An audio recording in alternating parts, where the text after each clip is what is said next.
অজিত,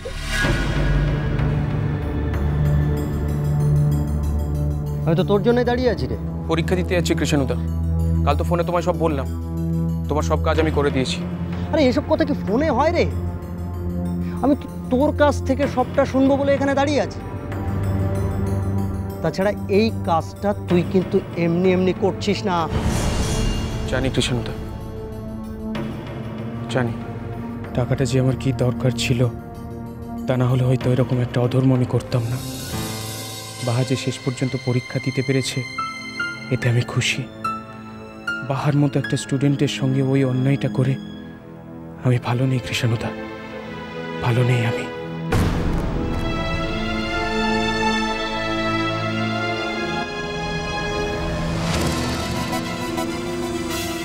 কিরে এরকম বমকে গেলি যে? ফাইনালি তো কিছু আটকাতে পারলি না, সেই তো পরীক্ষাটা দিয়ে দিল। পরীক্ষা দিতে ওকে কেউ আটকাতে পারতো না কৃষ্ণদা, কেউ আটকাতে পারতো না। কিন্তু ওর পরীক্ষার ক্ষতি তো হলো, ওর মতো একটা স্টুডেন্টের গায়ে কলঙ্ক তো লাগানো গেল। আর কি চাও তুমি কৃষ্ণদা? 10,000 টাকা এর থেকে বেশি কিছু হয় না।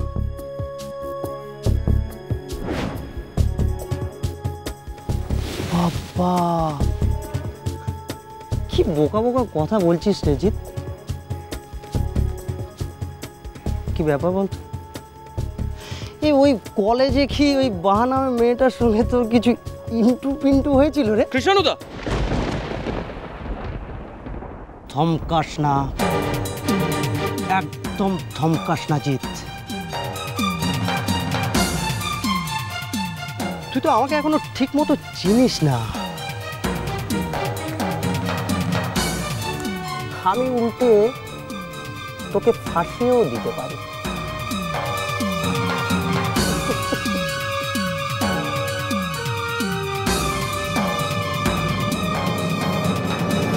আর কিছু বলবে তুমি আমায়? আমার পরীক্ষা দেরি হয়ে যাবে।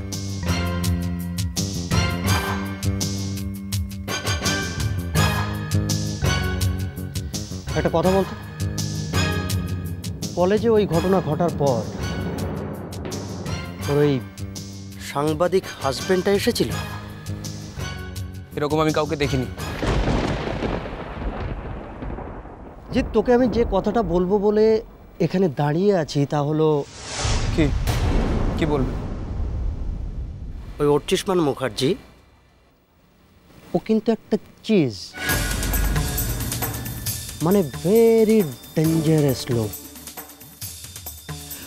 ও কিন্তু তোকে চেস করতে পারে, কিন্তু কোনো অবস্থাতেই তোর মুখ থেকে যেন আমার নামটা না বেরোয়, কথাটা যেন মনে থাকে, বুঝলি?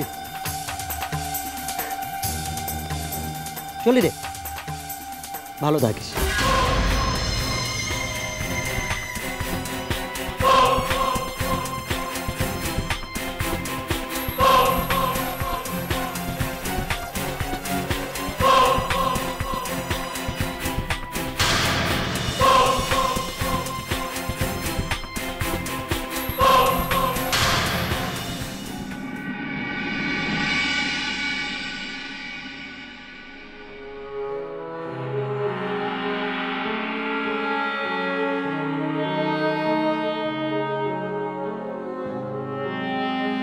কাল যে নক্কার জন্য ঘটনা শুনেছি, তারপরেও আজ যদি মেয়েটার সামনে এসে দাঁড়াতে না পারতাম, তাহলে মানুষ হিসেবে নিজেই নিজেকে ক্ষমা করতে পারতাম না। যে এমনিতেই যে মানুষ হিসেবে ছোট হতে হতে মাটিতে মিশে গেছি প্রায়, এরপর আরো ছোট হলে মনকে কিছুতেই বলে উঠতে পারিনি যে আজ তার কলেজে আসবো। কাল উর্চি আসার পর এমন একটা সিচুয়েশন হয়ে গেল বাড়িতে, মনের সঙ্গে কি দেখা হতে পারে? দেখা হলে বলবো বাবার সঙ্গে দেখা করতে এসেছি, এতে তো কোনো অন্যায় নেই। বরং না আসাটাই সব থেকে বড় অধর্ম হতো। তাছাড়া মন তো চিরকাল চেয়েছে যে আমি বাহাকে তার পাওনা ফিরিয়ে দিই। আমি বাহার সঙ্গে যোগাযোগ রাখি। তাই মন দেখলে নিশ্চয়ই নতুন করে কোনো অশান্তি হবে না এ নিয়ে। শুধু একটা কথাই মানতে পারছি না, মন তার নিজের বোনকে এভাবে অবিশ্বাস করলো কি করে? বাহাকে ইতিমধ্যেই যথেষ্ট প্রমাণ দেয়নি যে সে আর যাই হোক কখনো জেনে শুনে কোনো ছোট কাজ করতে পারে না, কোনো অন্যায় করতে পারে না।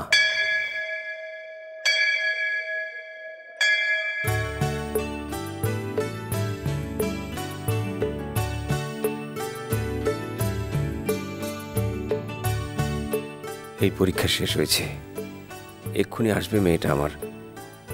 একটু মিষ্টি নিয়ে এসেছি মেয়েটার জন্য, নেবে তো আমার কাছ থেকে? আচ্ছা, বাইরে কি উড়ছি বা ওর শ্বশুর বাড়ির আর কেউ দাঁড়িয়ে রয়েছে? আমি অবশ্য দেখিনি কাউকে। তাহলে কি আর মেয়েটাকে পৌঁছে দেবার সুযোগ পাবো?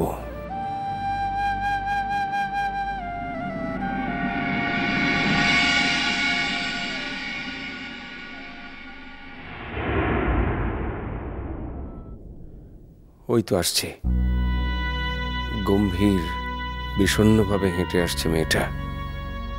জীবনের নানা পরিস্থিতিতে মেয়েটাকে কত তাড়াতাড়ি বড় করে তুলল। তা না হলে এমন বিষণ্ণ ভঙ্গি, এমন পরিণত হাবভাব ওর কবে দেখেছি আমি? বাহা, বাপ তো তোর পরীক্ষা কেমন হয়েছে মা? ভালো। তোকে মল্লিককে এখান থেকে এসেছিস? হ্যাঁ, তাছাড়া আর কি, মেয়েটা আমার পরীক্ষা দিচ্ছে, আমি একবারটি আসবো না? দিদিমণি জানে যে তুই এখান থেকে এসেছিস? কেন, দিদিমণিকে না জানিয়ে আমি তোর কাছে আসতে পারি না? দেখ বাপ, বাপ মুখ ফির নতুন করে কোনো অশান্তি তো চাইলাই। কিসের অশান্তি বা? এখনো কি তোকে মুখে ব্যাখ্যা দিয়ে বলতে তো হবে? কোনো অশান্তি হবে না। সেটার গ্যারান্টি তুই নিতে তো পারবি?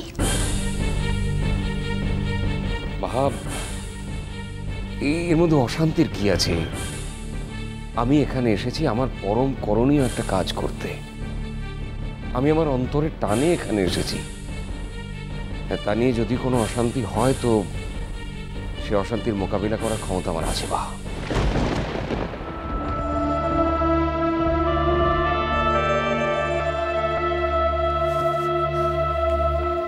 আজকে ইকোনমিক্সের পেপারটা কিন্তু খুব টাফ ছিল, বলো? হ্যাঁ হ্যাঁ প্রশ্নের প্যাটার্ন যে এত পাল্টে যাবে বুঝতে পারিনি আমি। হ্যাঁ, আমাদের আগে থাকতে তো কোনো আভাসও দেওয়া হয়। এক্স্যাক্টলি। এই কমলিকা,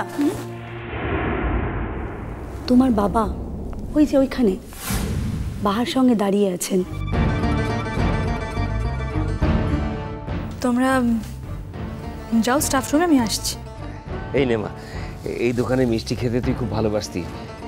ওই যখন তুই আর আমি আমাদের ফ্ল্যাটে ছিলাম, আমি এই দোকানে সন্দেশ আনতাম, তোর মনে আছে মা? এসবের তো দরকার তো ছিল ক্লাই বাপ। তা বাদে মোকে এখানে হাসপাতালটোতে একবার যেতে তো হবে। মোর মিলা তারা তো আনছে, এই সকলগুলা এখন থাক কিনে। তোর মুখটা মনে করে আনলাম, খাবি না মা? ঠিক আছে, দিই কিনা একটু।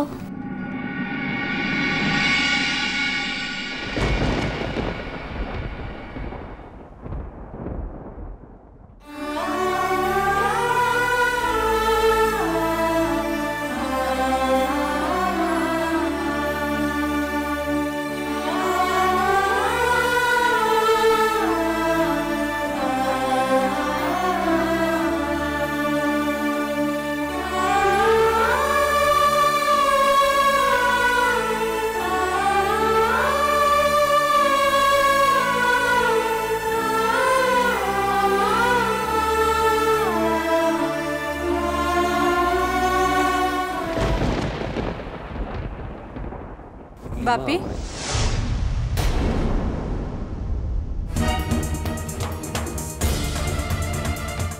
তুমি এখানে আসবে আমাকে বলনি তো? না, ওই হঠাৎই ঠিক করলাম। তাছাড়া কাল শুনলাম একটা গন্ডগোল হয়েছে তো, আর ওই বাহার পরীক্ষা শুরু হয়েছে, একবারও আসা হয়নি, তাই আরও। ইনসিডেন্টালি এটা আমারও কাজের জায়গা বাপি, এটা তুমি ভুলে গেলে কি করে? আর একটা চিটিংবাজ মেয়েকে প্যাম্পার করে করে শুধুমাত্র ওর ভবিষ্যৎটাই কিন্তু তোমরা নষ্ট করছো। মন, চিৎকার করো না বাপি। মিষ্টি কুটু মিষ্টি কুটু মিষ্টি কুটু।